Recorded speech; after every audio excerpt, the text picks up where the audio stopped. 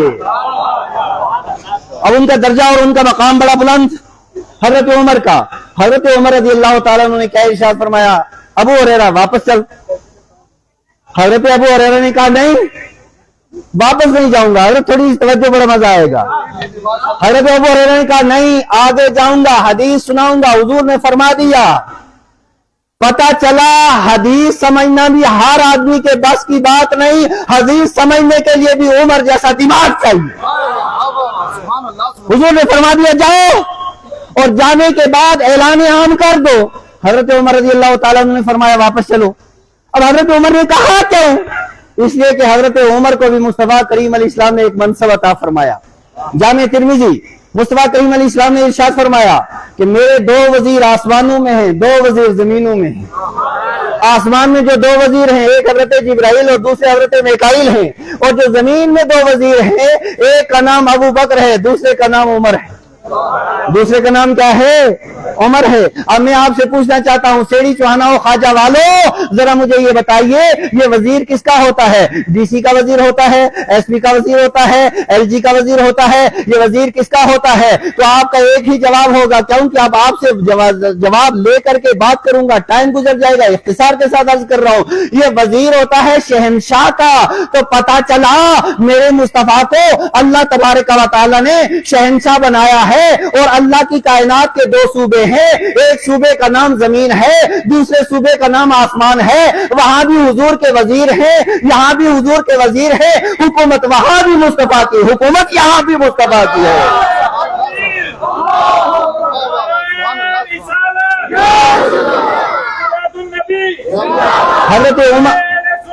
حضرت عمر رضی اللہ تعالیٰ عنہ یہ ہیں حضور کے وزیر، اور وزیر کا کام ہوتا ہے مشورہ دینا، اور سلطان کا کام ہوتا ہے مشورہ قبول کرے یا قبول نہ کرے، یہ سلطان کا کام ہے۔ اب حضرت عمر رضی اللہ تعالیٰ عنہ نے ارشاد فرمایا ابو ہریرہ واپس چلا جا۔ ابو ہریرہ رضی اللہ تعالیٰ عنہ نے فرمایا نہیں میں جاؤں گا، لوگوں کو سناؤں گا کہ جو کلمہ پڑھ لیتا ہے جنت کا حقدار بن جاتا ہے۔ حضرت عمر نے پہلے 1-2 بار کہا، اس کے بعد حضرت عمر نے جو گھونسا مارا کھینچ کے، حضرت ابو ہریرہ کی چھاتی میں گھونسا لگنا تھا، کہاں حضرت عمر کہاں ابو ہریرہ، جو ہی گھونسا لگا حضرت ابو ہریرہ پیٹھ کے بل پیچھے گر گئے، اور جو ہی پیچھے گرے اس کے بعد اٹھے، اور اٹھنے کے بعد ہوش واس قائم نہیں رہے۔ عمر تھے نا سامنے، عمر تو وہ تھے جس راستے سے گزر جاتے شیطان بھاگ جایا کرتا تھا۔ عمر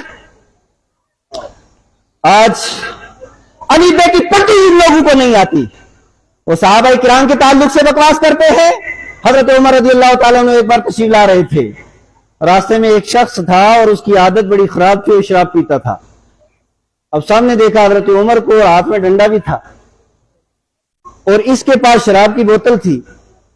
اس نے کہا ہو آج تو مارا گیا، کیونکہ ایک ڈنڈا کافی تھا۔ حضرت ہمارے سیندرا میں ایک بندہ ایک تھا، اس کی بات کرتے ہیں لوگ، وہ کہتا تھا آج تک میں ریشنا ڈوڑی ڈنڈی کدے نہیں ماری۔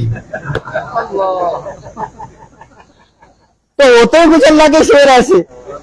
اب حضرت عمر اور ہاتھ میں ڈنڈا، اب حالت کیا ہوگی شرابی کی، اور لیکن شرابی آئے ہائے اللہ اللہ جو بندہ مومن توبہ کر لیتا ہے تو مصطفیٰ کریم علیہ السلام ارشاد فرماتے ہیں التائب من الذنب کمن لا ذنب لہ، کہ جو بندہ توبہ کر لیتا ہے اس کے گناہ ایسے مٹا دیے جاتے ہیں جیسے اس نے کوئی گناہ کیا ہی نہیں ہے۔ اب یہ جو تھا وہ اس نے فوراً کہا یا اللہ، اب اس کو پھینک بھی نہیں سکتا، عمر کی نگاہ پڑ چکی ہے، یا اللہ عمر سے آج تو بچا لینا، میں توبہ کرتا ہوں، آج کے بعد زبان پہ شراب نہیں رکھوں گا، آج کے بعد شراب کی گھونٹ بھی حرام سمجھوں گا، اور شراب کو حرام سمجھتا ہوں، جانتا تو ہوں، لیکن آج کے بعد شراب نہیں پیوں گا، سچی توبہ کی دل سے۔ حضرت عمر تب تک قریب آ گئے، حضرت عمر نے ارشاد فرمایا یہ کیا تو نے اٹھا کے رکھا ہے؟ اب آپ سمجھ سکتے ہیں حالت کیا ہوئی ہوگی۔ اس نے کہا حضرت دودھ ہے، کہا دکھاؤ، جو ہی دیکھا تو شراب دودھ میں تبدیل ہو گئی تھی۔ حضرت عمر کی آنکھوں سے آنسو آ گئے، کہا جس مالک و مولا نے آج تجھے میری ماں سے بچایا ہے، آج کے بعد شراب نہیں پینا۔ تو شراب ہے، لوگ بتاتے ہیں وہ اپنے زمانے کا بڑا عابد بن گیا تھا۔ حضرات گرامی وقار، یہ حضرت عمر رضی اللہ تعالیٰ عنہ حضور کے وزیر ہیں، اور وزیر کا کام ہوتا ہے مشورہ دینا۔ ابو ہریرہ رضی اللہ تعالیٰ عنہ اتنے ڈرتے ہوئے دروازے سے اندر گئے، اور اندر جانے کے بعد سیدھے حضور کی بارگاہ میں، اس لیے کہ غریبوں کا ماوا مصطفیٰ ہے، غریبوں کا ماوا مصطفیٰ ہے۔ جب دنیا ساری مارنے لگے نا تو پناہ دینے والی شخصیت کا نام محمد عربی ہے۔ اب حضرت ابو ہریرہ بڑے ڈرے، اور ڈرنے کے بعد جو ہی حضور کی بارگاہ میں پہنچے، مصطفیٰ کریم علیہ السلام نے ارشاد فرمایا ابو ہریرہ کیا بات؟ ابو ہریرہ حضور کا چہرہ بھی دیکھ رہے ہیں، پیچھے بھی دیکھ رہے ہیں، عمر آ رہے ہیں۔ کہا ہوا کیا؟ کہ یا رسول اللہ آپ نے فرمایا تھا میری نالین لے جاؤ، میری نالین لے جاؤ، تیرے قدموں میں جو ہے غیر کا منہ کیا دیکھے، کون نظروں میں چڑھے دیکھ کے تلوا تیرا، کہ میری نالین لے جاؤ اور کہو جس نے کلمہ پڑھ لیا جنت میں جائے گا۔ حضور میں اعلان کرنے کے لیے گیا تھا، اور سب سے پہلے ملاقات ہوئی حضرت عمر سے، اور جو ہی میں نے یہ حدیث سنائی انہوں نے ارشاد فرمایا کہ واپس جاؤ۔ اب انہوں نے فرمایا واپس جاؤ کیوں؟ حضور نے فرمایا تھا جاؤ جا کر کے سنا دو۔ تو یہ امر مطلق تھا، کیا تھا؟ اب یہ مطلق آپ کو تب سمجھ میں آئے گا جب ان علماء کی بارگاہوں میں آؤ گے۔ حضرت عمر رضی اللہ تعالیٰ عنہ فوراً احادیث مبارکہ کے معنی مفاہیم سمجھتے تھے۔ حدیث رٹنے سے سمجھ میں نہیں آتی، حدیث اماموں کی بارگاہ میں زانو ادب طے کرنے کے بعد سمجھ میں آتی ہے۔ ورنہ حضور صدر الشریعہ کے ایک مرید تھے، وہ ایک بار تشریف لے گئے حضرت، تو وہاں دیکھا ایک آدمی وہ دھان سے نا، وہ جس کو تائیں گانا کہتے ہیں، وہ کام کر رہا تھا اور نماز پڑھ رہا تھا۔ نماز کا طریقہ یہ تھا،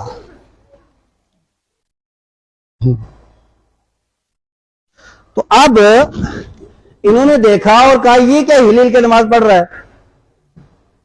تو اس نے کہا جی دیکھو حدیث شریف میں آیا ہے کہ نماز ہل کے پڑھو۔ انہوں نے کہا یار آج تک ہم حدیث پڑھتے پڑھاتے رہے، ہمیں یہ حدیث نظر نہیں آئی۔ تو لایا پرانی ایک اردو کی کتاب، تو جو پرانی اردو ہے نا اس کے اندر جو یائے معروف اور مجہول ہے نا وہ ایک طرح لکھی جاتی ہے۔ تو حدیث میں لکھا ہوا تھا کہ نماز ہلکی پڑھو، اور وہ ہلکی کو پڑھا تھا ہل کے پڑھو۔ تو کچھ لوگ اس طریقے سے بھی حدیث سمجھتے ہیں، صرف الفاظ دیکھ لیتے ہیں لیکن معانی و مفاہیم کا پتہ نہیں ہوتا۔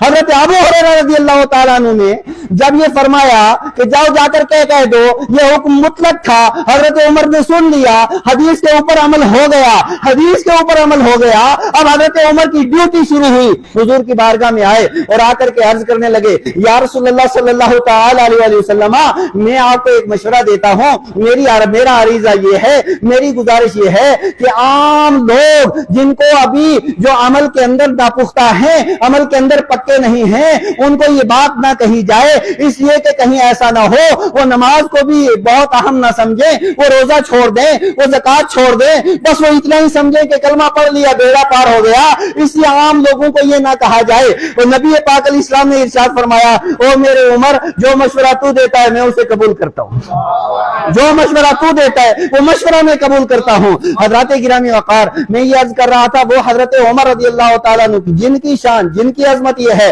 اب میں یہ جو حدیث آپ حضرات کے سامنے رکھی، میں صرف اتنا عرض کر رہا تھا، مصطفیٰ کریم علیہ السلام باغ کے اندر ہیں، اس زمانے میں فون بھی نہیں تھا، اس زمانے میں موبائل بھی نہیں تھا، یہ صحابہ کرام کو کیسے پتا چلا کہ مصطفیٰ کریم اسی باغ کے اندر ہے؟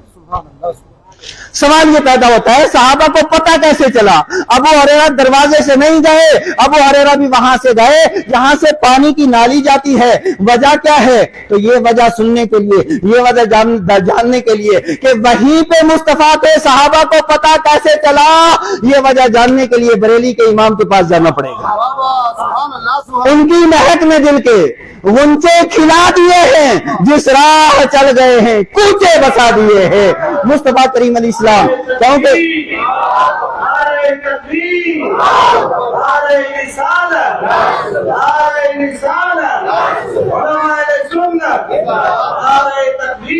نبی پاک علیہ السلام کی نفاست کا عالم یہ تھا، نبی پاک علیہ السلام جس راستے چل جاتے تھے، جس گلی سے چل جائیں وہ گلی خوشبودار ہو جائے، جس سڑک سے نکل جائیں وہ سڑک خوشبودار ہو جائے، جس محفل میں بیٹھ جائیں وہ محفل مشکبار ہو جائے، جس مجلس کے اندر بیٹھ جائیں اس مجلس سے خوشبو آنے لگے۔ یہ صحابہ کرام حضور کی خوشبو کے پیچھے پیچھے باغ تک پہنچ گئے۔ حضور وہ نفیس ترین ہیں جن کا بدن بھی اللہ نے خوشبو والا بنایا ہے۔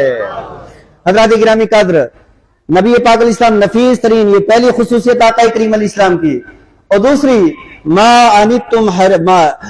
نبی پاک علیہ السلام کی جو دوسری خصوصیت اور خاصیت اس آیت مبارکہ میں بتائی ہے، عزیز علیہ ما عنتم، کہ تمہارا مشقت میں پڑھنا نبی پاک علیہ السلام پہ بڑا گراں ہے، تمہارا مشقت میں پڑھنا نبی پاک علیہ السلام پہ بڑا گراں ہے۔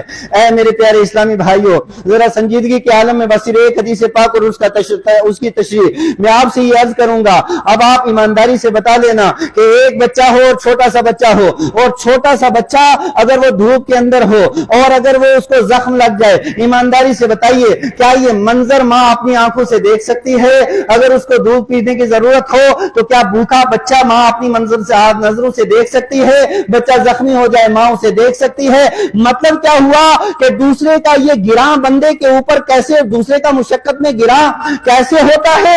جب دوسرے کے ساتھ محبت ہوتی ہے، الفت ہوتی ہے، لگاؤ ہوتا ہے، تعلق ہوتا ہے۔ یعنی مطلب کیا ہوا کہ یہ امت جو مصطفیٰ کریم صلی اللہ تعالی علیہ وسلم کی امت ہے، اس کا مشقت میں پڑھنا نبی پاک علیہ السلام پہ گراں ہے۔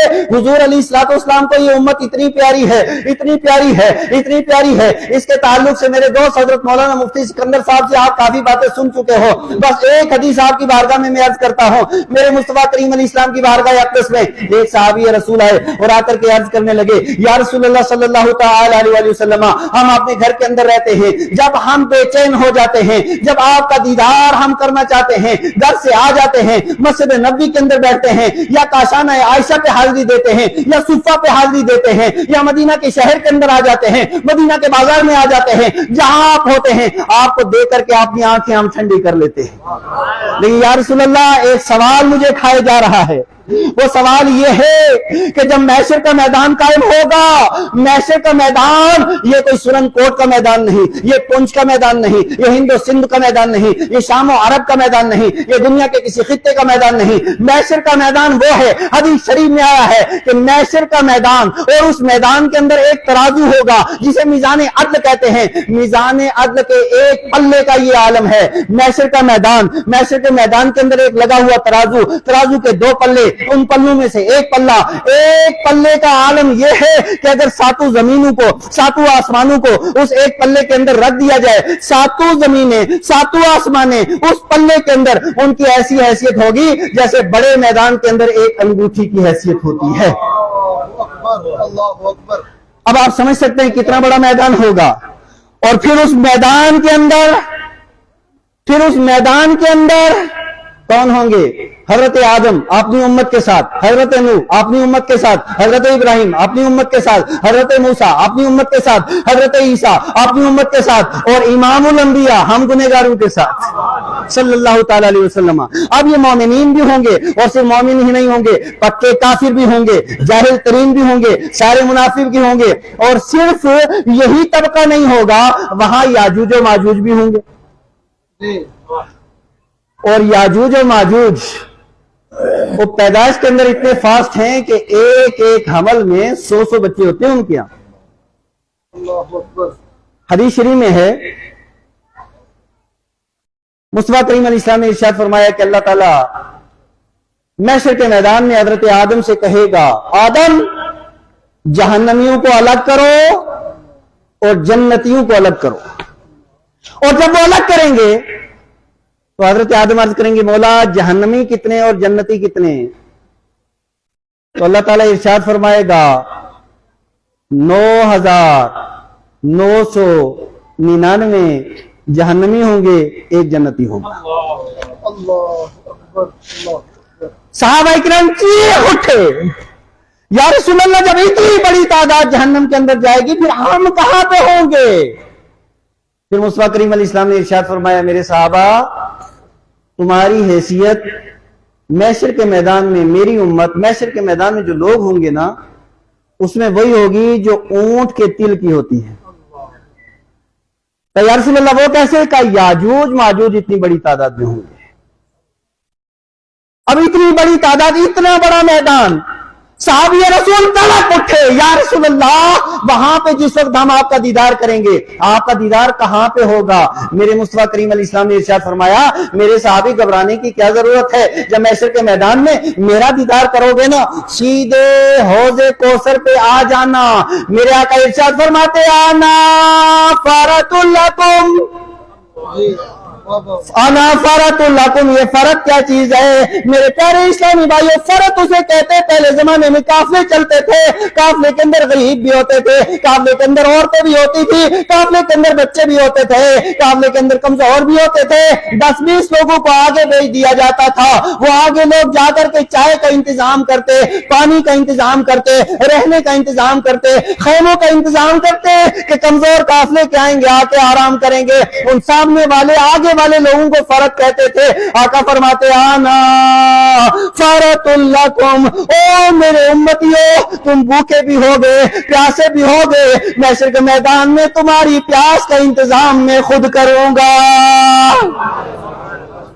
میں تمہاری پیاس کا انتظام کروں گا۔ وہ مصطفیٰ کریم صلی اللہ تعالی علیہ وسلم محشر کے میدان میں حوض کوثر پہ، آقا نے ارشاد فرمایا حوض کوثر پہ ہوں گا، آنا میں اپنی ان پیاسی امت کو پانی پلاتا ہوں گا۔ صحابی رسول نے عرض کیا، یا رسول اللہ اگر وہاں ملاقات نہ ہو تو کہاں ملاقات ہوگی؟ میرے مصطفیٰ کریم علیہ السلام نے ارشاد فرمایا، میزان عدل پہ آ جانا۔ کہاں آ جانا؟ میزان عدل پہ آ جانا۔ وہاں پہ فاروق مصباحی بھی ہوگا، عبدالرزاق بھی ہوگا، خواجہ شفیع صاحب بھی ہوں گے، وہاں پہ محمد بن ملک صاحب بھی ہوں گے، یہاں یہ میرے اکابر علماء بھی ہوں گے، عوام بھی ہوں گے۔ اب میں سمجھتا ہوں کتنا نیک آدمی ہوں، آپ تو شاید میری داڑھی اور ٹوپی کو دیکھ کر، لباس کو دیکھ کر کے بڑا نیک سمجھتے ہوں، لیکن میں جانتا ہوں نا اپنے آپ کو، سب سے زیادہ حقیقت میں اپنی جانتا ہوں۔ میری صبح کیسے گزرتی ہے، میری شام، میرا دن، میری رات، یہی ہر آدمی اپنا محاسبہ کرے۔ میں آپ سے یہ عرض کرنا چاہتا ہوں کہ آپ دیکھیے کہ محشر کے میدان میں آقا ارشاد فرماتے ہیں کہ اگر میرے ساتھ ملاقات حوض کوثر پہ نہ ہو، میزان عدل پہ آ جانا، میری امت کے اعمال کم ہوں گے، میں زیادہ کروا کر کے انہیں جنت کی سند دلواتا ہوں گا۔ اب صحابی رسول نے عرض کیا، یا رسول اللہ وہاں بھی تو بڑی بھیڑ ہوگی نا، اگر وہاں بھی ملاقات نہ ہو تو ملاقات کہاں ہوگی؟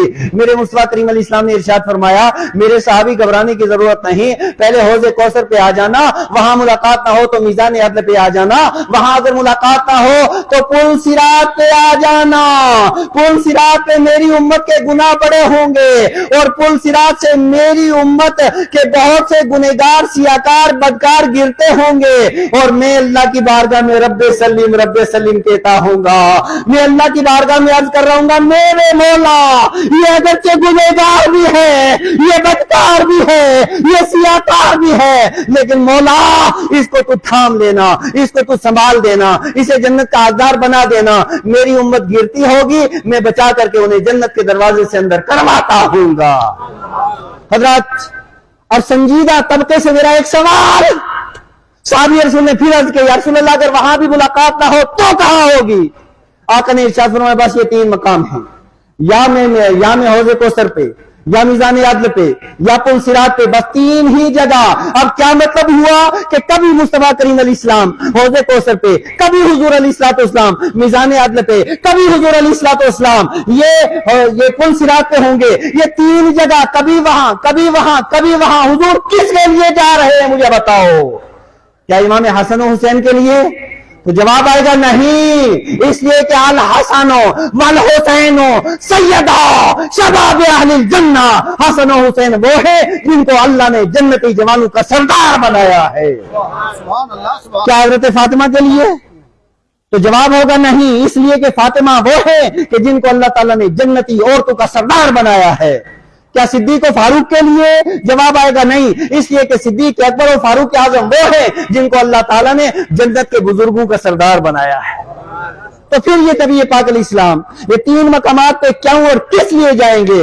میرے پیارو جواب یہی ہوگا، یہ جو میرے کالے کرتوت ہیں، یہ جو آپ کے گناہ ہیں، یہ جو امت دکھیاری امت ہے، یہ گنہگار امت ہے، یہ سیاکار امت ہے، اس کے لیے نبی پاک علیہ السلام کبھی میزان عدل پہ اور کبھی 3 مقامات کے اوپر جائیں گے۔ میں آپ سے پوچھنا چاہتا ہوں، ہمارے نبی وہ ہیں کہ دنیا کے اندر بھی ہمارا مشقت میں پڑنا انہیں گوارا نہیں، اور محشر کے میدان میں بھی ہمارا مشقت میں پڑنا انہیں گوارا نہیں ہے۔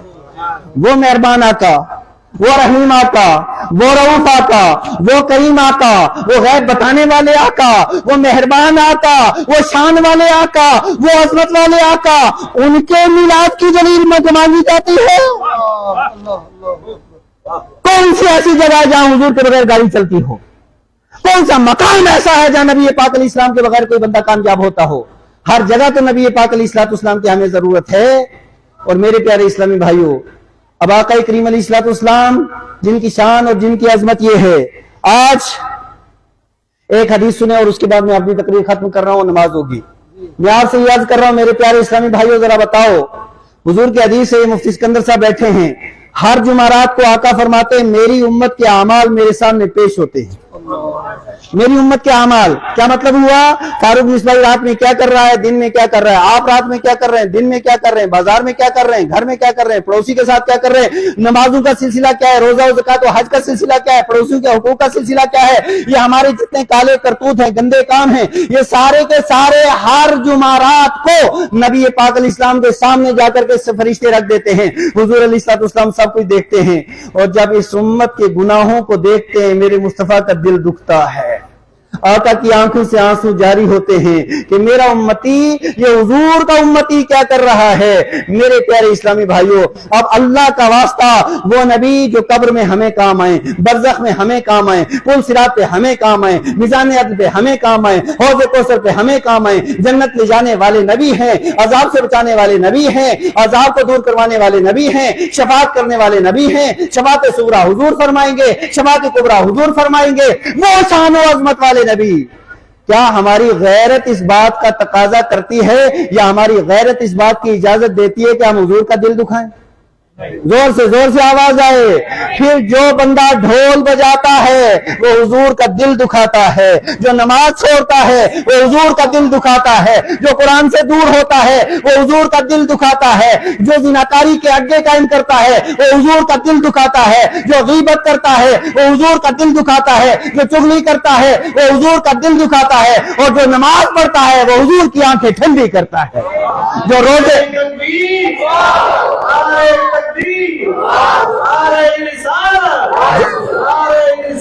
جو روزے رکھتا ہے وہ حضور کا دل ٹھنڈا کرتا ہے، جو زکات دیتا ہے حضور کا دل ٹھنڈا کرتا ہے، حج کرتا ہے حضور کا دل ٹھنڈا کرتا ہے، نیکی کرتا ہے حضور کا دل ٹھنڈا کرتا ہے، مسجد کی تعمیر کرتا ہے حضور کا دل ٹھنڈا کرتا ہے، مدرسے کی تعمیر کرتا ہے حضور کا دل ٹھنڈا کرتا ہے۔ اب فیصلہ، پیغام یہی ہے، فیصلہ ہمیں یہ کرنا ہے کہ ہم حضور کے امتی ہو کر کے کیا ہم حضور کا دل دکھا رہے ہیں یا حضور کا دل ٹھنڈا کر رہے ہیں۔